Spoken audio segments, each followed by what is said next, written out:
వివాదం చేయడానికి హిందూ ఆలయాలు చాలా సాఫ్ట్ టార్గెట్ గా కనిపిస్తాయి. ప్రస్తుతం కర్ణాటక ధర్మస్థలిలోని మంజునాథ ఆలయాన్ని ఇలాగే టార్గెట్ చేశారు.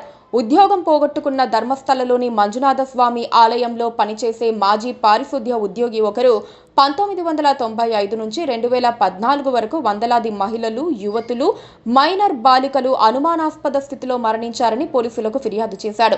తాను ఈ మృతదేహాలను బలవంతంగా పాతిపెట్టినట్లు లేదా కాల్చినట్లుగా చెప్పుకున్నాడు. ఈ ఆరోపణలను ఆలయ యాజమాన్యంతో సంబంధం ఉన్న కొందరిని టార్గెట్ చేసి ఫిర్యాదు చేశాడు. ఈ ఆరోపణలు సోషల్ మీడియాలో వైరల్ అయ్యాయి. ఆలయ ప్రాముఖ్యత దృష్ట్యా ఈ విషయం జాతీయ, అంతర్జాతీయ దృష్టిని ఆకర్షించింది. కర్ణాటక ప్రభుత్వం స్పెషల్ ఇన్వెస్టిగేషన్ టీం ఏర్పాటు చేసింది.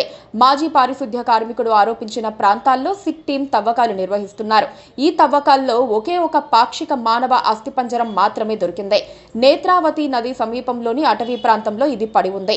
ఈ శరీర భాగాలలో 15 ఎముకలు ఉన్నాయి, కానీ పుర్రె లభించలేదు. ఫోరెన్సిక్ నిపుణుల ప్రాథమిక విశ్లేషణ ప్రకారం ఈ ఎముకలు ఒక మగ వ్యక్తివిగా గుర్తించారు. మొత్తం 13 సైట్లలో తాను మృతదేహాలను పాతిపెట్టానని, కాల్చానని అతను చెప్పుకున్నాడు. ఆ ప్రాంతాలన్నిటిలోనూ తవ్వకాలు చేస్తున్నారు. ఇప్పటి వరకు 10 సైట్లలో తవ్వకాలు జరిగాయి. 6వ సైట్లో తప్ప మిగిలిన 9 సైట్లలో మానవ అవశేషాలు లభించలేదు. సోషల్ మీడియా, బాధ్యత లేని యూట్యూబ్ ఛానళ్లు ఇష్టం వచ్చినట్లుగా కథనాలు ప్రసారం చేస్తున్నాయి. 13 ఏళ్ల చిన్నారి అస్థిపంజరం దొరికిందని ఒకరు, 450 మంది మహిళలు అదృశ్యమయ్యారని మరికొందరు ప్రచారం చేస్తున్నారు. ఇప్పటి వరకు మహిళలు లేదా మైనర్ల అస్థిపంజరాలకు సంబంధించిన ఆధారాలు లభించలేదు. ధర్మస్థల ఆలయం హెగ్గడే కుటుంబం నిర్వహణలో ఉంది. వీరేంద్ర హెగ్గడే 1968 నుంచి ధర్మాధికారిగా ఉన్నారు. ఆలయంలో వర్గాల మధ్య ఉండే ఆధిపత్య పోరాటం కారణంగా ఈ వివాదం వచ్చిందన్న ఆరోపణలు ఉన్నాయి. ధర్మస్థల పుణ్యక్షేత్రం ఎప్పుడూ భక్తులతో రద్దీగా ఉంటుంది.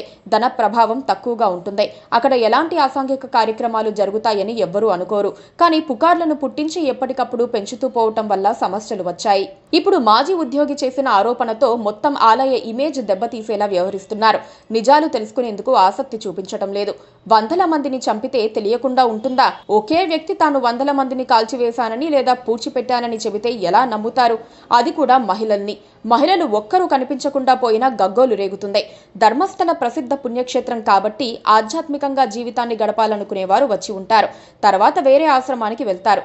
అయినా ఇలాంటివన్నీ ఆలయానికి ధర్మకర్తగా ఉన్నవారు చూసుకోలేరు. కానీ ప్రపంచవ్యాప్తంగా ధర్మస్థలకు ఉన్న పేరు చెడగొట్టేందుకు పెద్ద కుట్రతోనే ఈ ప్రచారం జరుగుతోందన్న అనుమానాలు వ్యక్తమవుతున్నాయి. Please subscribe to KTV Telugu. KTV Telugu. KTV Telugu channel.